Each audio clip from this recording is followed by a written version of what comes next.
GGG released the development manifesto and the patch notes for 3.14. With the league just starting in a couple of hours from now, I wanted to give you a short summary of the changes that are about to come to Path of Exile.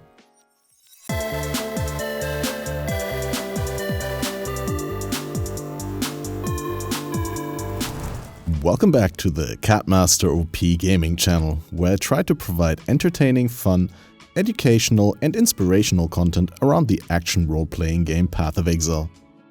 Since this is the first proper video I've uploaded in a while, I want to say thank you to my viewers and address some things regarding my channel. So if you are just interested in the patch notes and can't wait to hear my opinions on them, then skip ahead to one of the following sections of the video. I don't want to keep anyone waiting.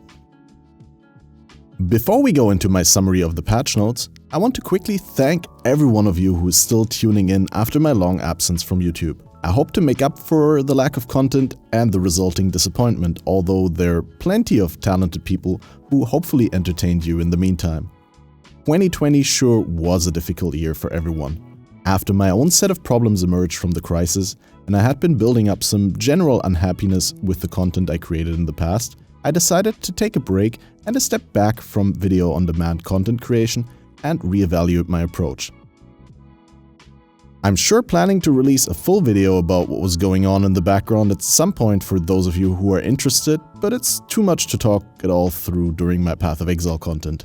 While I did not do anything on YouTube besides a couple of community polls and posts to advertise our podcast, Faded Connections Path of Exile Community Podcast, I still did the podcast together with Balor Mage every other weekend and streamed on average about 200 hours per month, although a little bit less in January and February because of me moving into a new apartment, dealing with some of the administrational stuff around it and just getting adjusted to the new situation. So if I don't release a new video for a couple of days or weeks, don't despair, you can always find me on either my streams or my Discord. Links are in the description below. I'm always happy to take on discussions and answer questions on stream, and I'm humbled by the presence of a rich diversity of awesome people being part of my little growing livestream community every time I broadcast. Thank you goes to the people who, despite my absence from YouTube, keep helping me to breathe life and energy into those live streams. A special thank you goes to those who keep renewing their Twitch subscriptions despite my non-existing schedule, which is inconsistent at best, and an even bigger special thank you to the people who have been generously donating money, gifting subscriptions, and cheering bits. By not having made YouTube videos, I'm missing out on a large amount of potential viewership returns, but while it's still a bit of a long shot towards generating a full-time income from my content creation, but despite all that, the last 2 months have been some of the best ones the channel has had, and it's really due to a lot of people being very consistent with their support and some individuals being exceptionally generous. A very special thank you goes to my patrons Robert, Jormaz and Lionel, who chose to support me with a monthly pledge on Patreon. Patreon is a platform that allows artists and creators like myself to monetize outside of the platforms they release their content on. Patreon takes a smaller cut of the contributions than the big platforms like Twitch or YouTube do, and provides much more security because it allows me to retain an income even if, for example, my Twitch or YouTube account gets hacked or stolen or temporarily or even permanently suspended, which in the current day of cancel culture and e-crimes seems to be a real risk even if you did nothing wrong or were tricked into doing something that ended up being against terms of service. I cannot stress enough how much I have to thank all of you for supporting me. You are much of the reason for my confidence that I can make this happen. With your help, I can build a successful content creation enterprise and at some point in the future, hopefully not only generate a full-time income so I can go all in and focus 100% on the content only, but also be able to employ other awesome people to contribute with their talents towards awesome content on this channel. Now let me get into the awesome content for you. The upcoming league for Path of Exile looks nothing short of amazing, and the patch notes for 3.14 are very solid. I'm probably going to split up this video into several sections so that it's not too long, and give you my full opinion in one of the other videos of the series. My plan was to be as short and concise with it as possible, so I will omit a lot of details where I think they aren't that important to mention, and give you more of a general idea where changes are headed. 3.14 Ultimatum brings us a promising sort of all-or-nothing mechanic with encounters in which we are encouraged to risk more and more in expectation of big rewards. A special treat to look forward to are new Val reliquary keys, which will allow players to acquire foiled versions of Val uniques and which, unlike previous reliquary keys, will not have weighted rewards, so every unique that you could get from them will be an equally likely outcome. On top of that, new additions to the game include 6 new skill gems and 2 new support gems that replace the gem Blood Magic, which has been removed.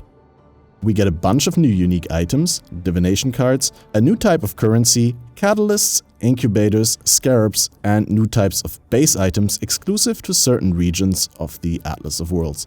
There are also 6 new vendor recipes for players to try and find out. Blight, Delirium, Harvest, Heist, and Ritual can now spawn as mods on Sextants.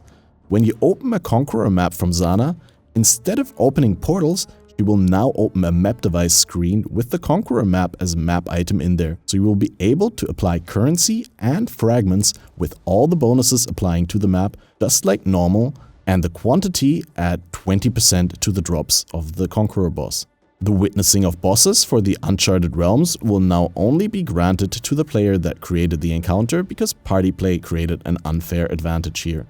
Maps previously had many past league mechanics occur at a 10% rate, which has been changed to 8%. So maps are about 20% less likely to contain a number of encounters or to be offered with these encounters from Zana. Also, it's only half as likely as before to be offered a unique synthesis map from Zana. But don't worry, I think these changes are more than made up for in other places. League mechanics have all received reworks in their rewards and interactions.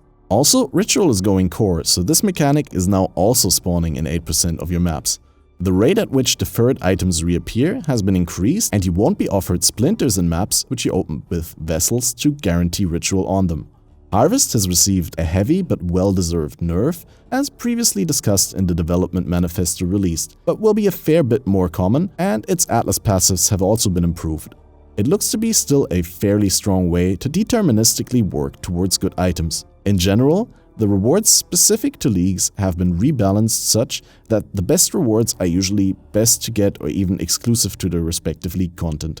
Abyss Jewels have new and improved mods now, and use the Valroll modifier system when they drop from Abyssal Troves. Abyss and Blight have corresponding scarabs now. Blighted maps can now be anointed with reworked anoints. Most interestingly, the teal oil turns the encounters which last 5 minutes normally into 3-minute encounters by making all the monsters spawn faster. Blighted maps quantity modifiers apply to the total Blight chest count at 20%, and on top of that, they can now be corrupted.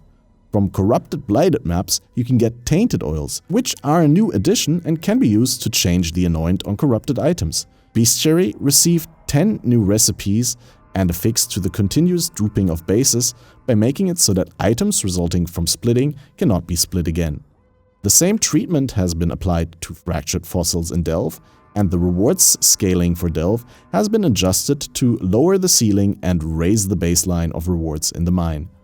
Also, you can now use blessings to upgrade associated breach zones.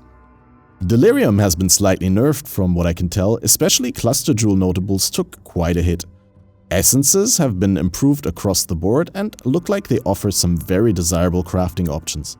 There's a thread on the forum in which you can see all rebalanced essences, and I might go over them in a later video. You now need less experience to level up your heist rogues.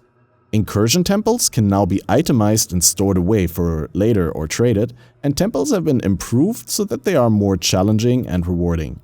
The themes of the rooms now impact the loot of the temple boss, and some rooms have been improved. From Legion, you can now get Blight, Delirium, and Metamorph incubators, and other incubators have been adjusted, mostly improved. From Metamorph, we can get 3 new catalysts specific to speed mods, physical and chaos damage mods, and 1 for critical mods. Metamorphs in Tain's lab have been buffed to provide a challenge despite the absence of map mods. Perandus has been given a rework to the item selection and coin costs. The coin counts you gain have been normalized, and you can't vendor them for scrolls anymore. Talismans don't drop using the well-rolled modifier system anymore, but their anoints can now be changed with the aforementioned tainted oils.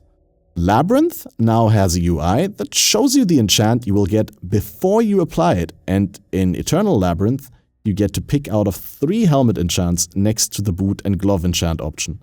You can use offerings to open portals to random trials, which sadly won't be giving you more offerings, but this is still massive quality of life that we have always been asking for.